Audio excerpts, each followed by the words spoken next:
समझेंगे तो आगे आने वाले समय में परेशानी खड़ा होगी। मगर एक हफ्ते का समय दिया जिसके कारण से कोई भी विधायक अपना तारांकित प्रश्न नहीं डाल सका। हमारे साथ इस वक्त विधायक सरयू राय हैं, वरिष्ठ नेता रहे हैं। सर क्या देखिए, पहली विफलता तो सरकार की मानी जाएगी कि बहुत विलम्ब किया सदन को बुलाने में।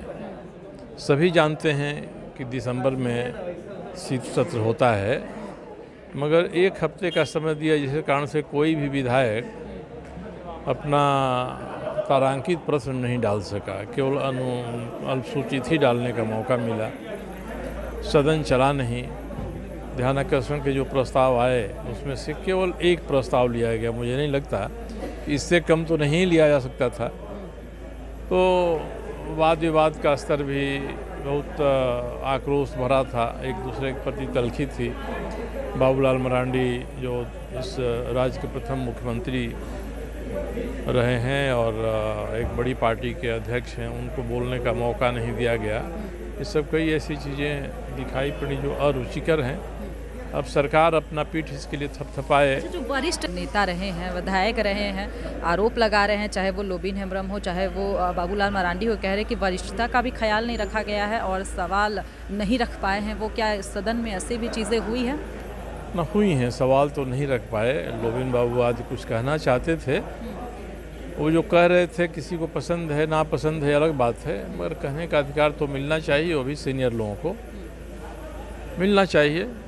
अब इसके लिए किसी को दोषी ठहराना मेरे लिए ठीक नहीं है, मगर वस्तु स्थिति है, ये सही है। सर, आप झारखंड की राजनीति को करीब से देखे हैं, आप समझ पा रहे हैं कि युवा की पीड़ा को भी शायद 1932 आधारित स्थानीय नियोजन नीति को सरकार ने बिना संशोधन किए पास कर दिया है। तो ऐसे में क्या लगता है, इससे क्या परेशानी आएगी? क्या ये कानूनी पेच में जाएगा? इससे जो झारखंड के युवा हैं उन्हें नौकरी नहीं मिल पाएगी? ये कानूनी पेच में जाएगा, उलझा रहेगा। आज मेरा निजी संकल्प भी था इसी विषय पर।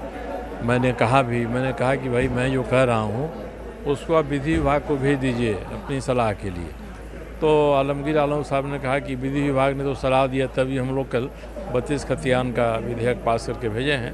तो मैंने कहा कि जो विधि विभाग ने दिया है वो मुझे उपलब्ध करा दिए। उन्होंने कहा है कि मैं उपलब्ध कराऊँगा, पर कराएंगे कि नहीं कराएंगे ये 2-4 दिन में पता चल जाएगा। तो इसलिए रोजगार की दिशा में सरकार गंभीर नहीं है। नियम कानून संविधान के हिसाब से चलकर हम अपना काम करें, इसके प्रति गंभीरता सरकार में नहीं। जो रोजगार के वादे देकर हेमंत सोरेन सत्ता में आई, आप मानते हैं कि ये वादे आज पूरी तरीके से विफल है? चुनाव में बहुत वादे किए जाते हैं और सारे वादे युवाओं को लेकर नहीं होते हैं। अब ये मैं नहीं कह सकता हूँ, वो खुद ही युवा हैं, इसलिए युवा के प्रति गंभीर नहीं होंगे कहना तो मुनासिब नहीं है।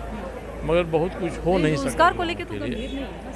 अब इन चीज़ों का एक शब्द में और एक वाक्य में जवाब नहीं दिया जा सकता है। सर, आखिरी सवाल लेंगे। पंचायत सचिवालय स्वयंसेवक संघ पिछले 170 दिनों से राजभवन पास बैठे हुए थे, आज उन पर लाठियां बरसाई गई है। ऐसे दर्जनों अल्प वेतनभोगी कर्मी हैं, अपने अधिकार के लिए बैठे हुए हैं, आंदोलन कर रहे हैं। उनकी आवाज़ माइक्रोफोन की हम लोगों के कानों तक भी पहुंचती है।